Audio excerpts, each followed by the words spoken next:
I pledge allegiance to the flag of the United States of America and to the republic for which it stands, one nation under God, indivisible, with liberty and justice for all. Welcome to the Vietnam Veterans News Podcast. News of interest about Vietnam veterans from a Vietnam veteran. Now, here's your host, Mac Payne.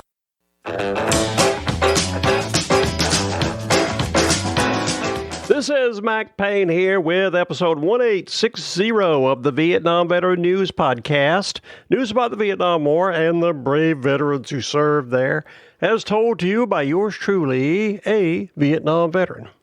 In this episode, I come to you with news of a mystery up in the great state of North Dakota. It seems that a Vietnam veteran's dog tags turned up in Russia. And somehow those dog tags made their way back to the widow of that Vietnam veteran who was the owner of those dog tags. I saw this story and I wondered, how in the world did that happen?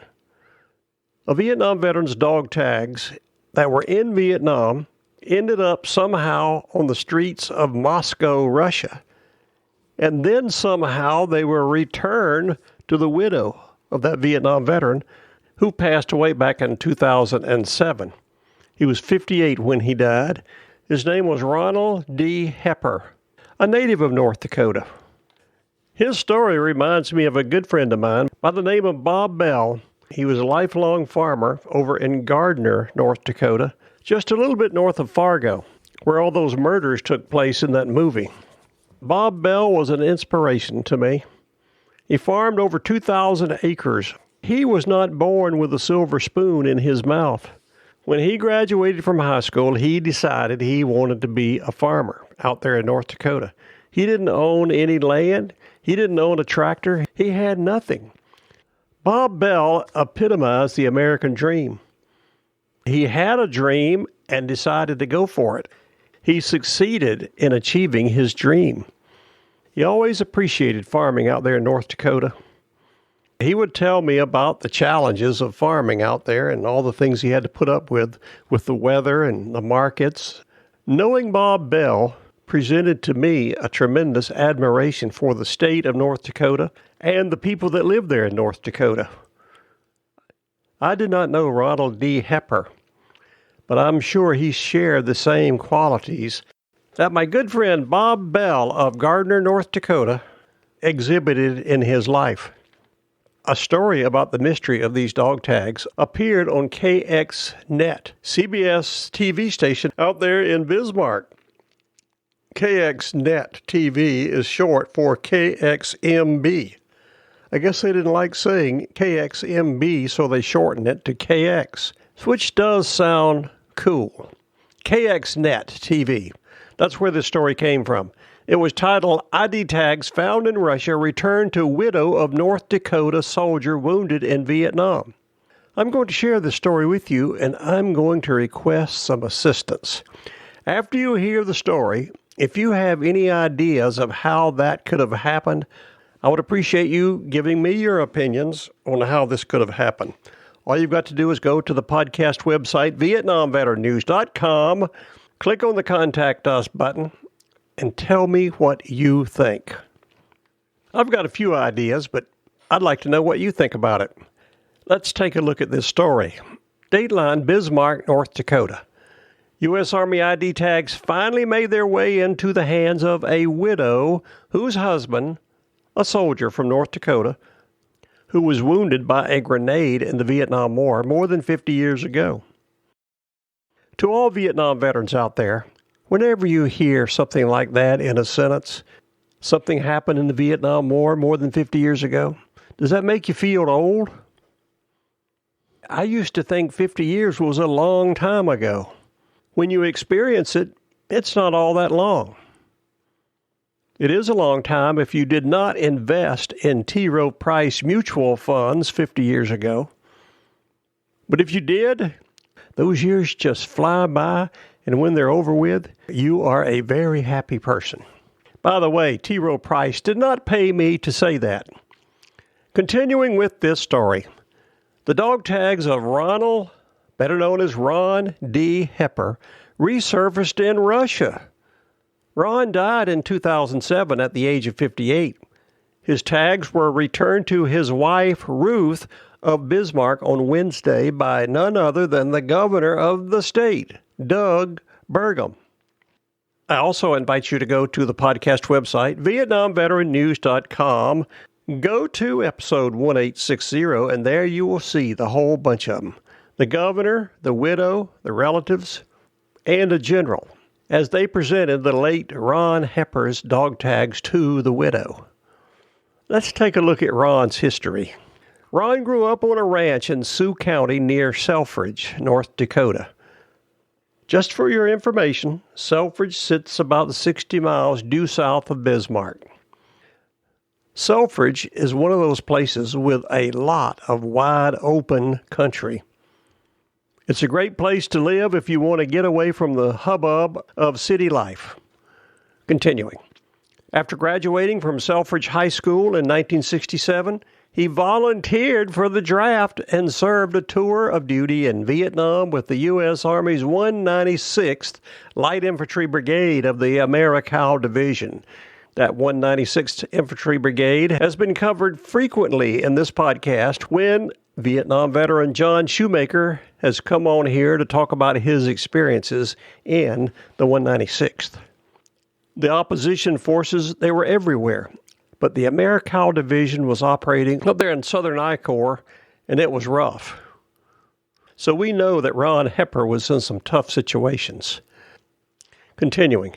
Nicknamed Cowboy by his fellow soldiers, he was in Vietnam just a few months when a blast from a hand grenade blew his boots off his body during combat on June the 11th, 1969.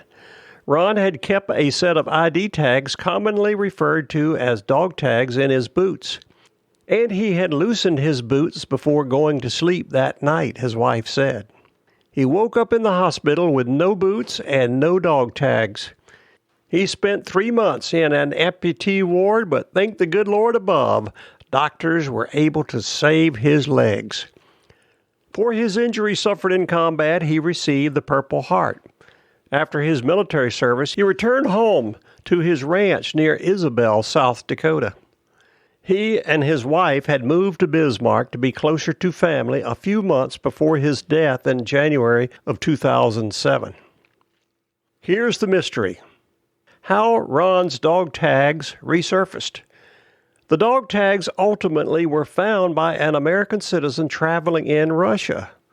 The individual purchased the dog tags from a street vendor in Moscow and delivered them to the American Embassy in the city.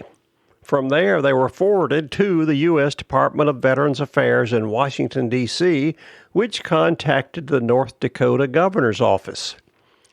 Ruth said her husband was a proud veteran who struggled with PSD and was helped greatly by a PTSD treatment pilot program at Fort Meade, South Dakota. While it remains a mystery how the dog tags ended up in Russia, Ruth believes it may have been discovered and collected by one of the Russian soldiers who served alongside the North Vietnamese military. American military artifacts were often sought after in Russia and China during the Cold War. Ron is buried at the North Dakota Veterans Cemetery, which is situated just across the Missouri River, a little southwest of Bismarck, North Dakota. Now you know the mystery, and I would like to know your opinion as to how this possibly could have happened. The widow, Ruth, thinks that a Russian soldier who served alongside the North Vietnamese probably picked it up. I have never heard of Russian soldiers serving with the North Vietnamese down in South Vietnam. I've heard rumors that they were up there in North Vietnam helping them with their ground-to-air anti-aircraft missiles and maybe helping the Air Force fly those Russian jets they've provided to them. I am unaware of Russians serving in South Vietnam. They were pretty good about hiding the fact they were supporting the North Vietnamese, and they did not want any of their Russian advisors to be captured by the Americans in South Vietnam. You know that would have opened the gate for Americans to go into North Vietnam. That's why I'm looking for other opinions in this case. The wonderful thing about it is that they were able to return them to the widow of the person who lost them many years ago over in Vietnam. Can you imagine the thrill Ruth Hepper received when they said, "Mrs. Hepper, we have your late husband's dog tags from Vietnam. Somebody found them over in Moscow. And we ain't talking about Moscow, North Dakota. We're talking about the real Moscow over in Russia." That would add to the excitement of getting those dog tags back.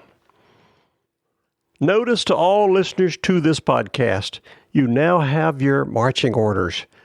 Come up with an idea of what you believe happened to those dog tags and how they got all the way over to Russia. We know how they got back. We'd like to know how they got there in the first place. If you have a theory about this mystery, let me know, please. I'm dying to hear it. That's my opinion, and I'm sticking to it.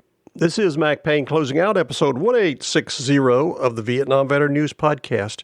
Thank you so much for coming to listen to these stories. You are cordially invited to return again soon and often to listen to more that will be coming your way on this podcast, the Vietnam Veteran News.